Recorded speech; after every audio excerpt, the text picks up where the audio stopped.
बहुत प्राचीन काल में जब देवताओं और असुरों के बीच लगातार संघर्ष चलता था, उस समय एक महान असुर राजा हुआ जिसका नाम था महाबाली। वह पराक्रमी था, दानी था और अपनी प्रजा से बहुत प्रेम करता था। उसका राज्य इतना समृद्ध था कि चारों ओर उसकी प्रशंसा होती थी। परंतु धीरे धीरे उसकी शक्ति इतनी बढ़ गई कि उसने देवताओं का स्वर्गलोक भी जीत लिया।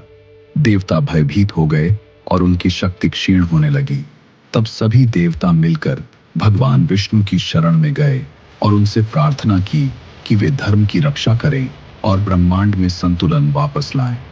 देवताओं की प्रार्थना सुनकर भगवान विष्णु ने निश्चय किया कि वे एक विशेष रूप धारण करके राजा बलि के अहंकार को शांत करेंगे और संसार में संतुलन स्थापित करेंगे।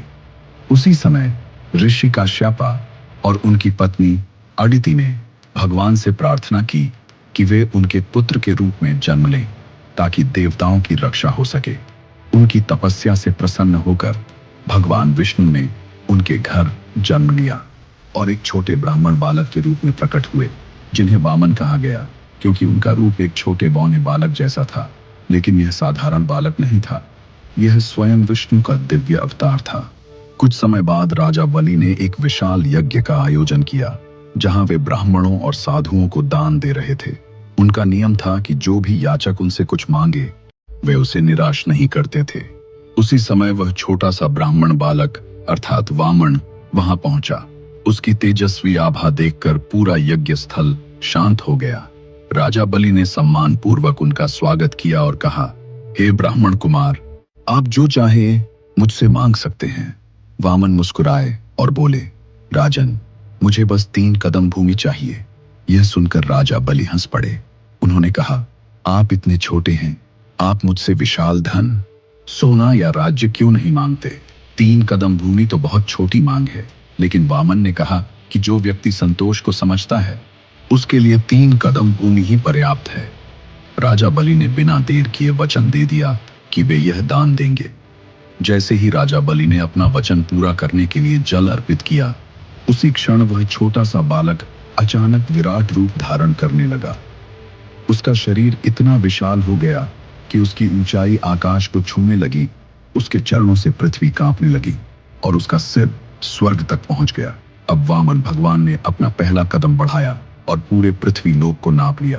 फिर उन्होंने दूसरा कदम उठाया और उससे पूरा स्वर्ग लोक नाप लिया। अब तीसरे कदम के लिए कोई स्थान शेष नहीं था।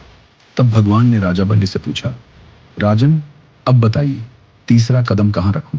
तब राजा बलि को समझ में आ गया कि यह कोई साधारण ब्राह्मण नहीं बल्कि स्वयं भगवान विष्णु है। उन्होंने तुरंत अपने हाथ जोड़कर सिर झुका दिया और कहा, प्रभु, तीसरा कदम आप मेरे सिर पर रख दीजिए। भगवान विष्णु राजा बलि की इस विनम्रता और सत्यनिष्ठा से बहुत प्रसन्न हुए। उन्होंने तीसरा कदम राजा बलि के सिर पर रखा और उन्हें पाताल लोक का राजा बना दिया। साथ ही उन्हें यह आशीर्वाद भी दिया कि वे सदैव धर्म और दान के प्रतीक के रूप में याद किए जाएंगे। इस प्रकार भगवान वामन ने देवताओं को उनका स्वर्ग वापस दिलाया और संसार में संतुलन स्थापित किया। यह कथा हमें सिखाती है कि शक्ति और समृद्धि के साथ विनम्रता और धर्म का होना आवश्यक है, क्योंकि अहंकार अंततः विनाश की ओर ले जाता है, लेकिन सच्ची भक्ति, दान और विनम्रता व्यक्ति को अमर बना देती है। यही कारण है कि आज भी भगवान वामन और राजा बलि की कथा श्रद्धा और प्रेरणा के साथ सुनाई जाती है और यह हमें याद दिलाती है कि भगवान विष्णु हमेशा धर्म की रक्षा के लिए किसी न किसी रूप में अवतार लेते हैं।